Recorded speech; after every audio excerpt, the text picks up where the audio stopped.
ఐదవ పాసురమునకు భావార్థము. మనమందరము ఈ వ్రతమును ఆచరించి ఫలమును పొందుటకు మనమునర్చిన పాపకృత్యములు ఆటంకపరచునేమో అయినడి భయము నందవలదు.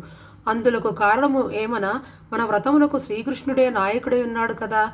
అనేక ఆశ్చర్యకరములకు గుణవిశేషములు క్రియలను కలిగినవాడు అతడు. ఉత్తరమధురకు నిర్వాహకునిగా ఆవిర్భవించి నిర్మలములై గంభీరమైన జలములు గల యమునా నదీ తీరవాసిగా మన కొరకే గొల్ల కులమునందు ఉదయించి ఈ కులమును ప్రకాశింపజేసినటువంటి మంగళకర దీపమై ఉన్నాడు. ఇంకను తన జన్మముచే యశోదాదేవి యొక్క గర్భమును కాంతివంతమునరించిన పర్వతమును కలిగి ఆమెచే కట్టబడినటువంటి సులభుడును.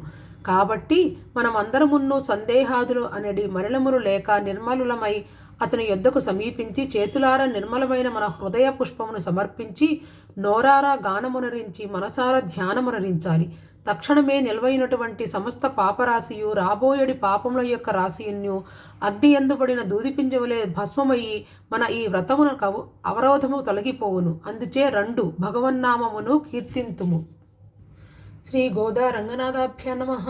ధూపమాగ్రాపయామి, ధూపం దర్శయామి.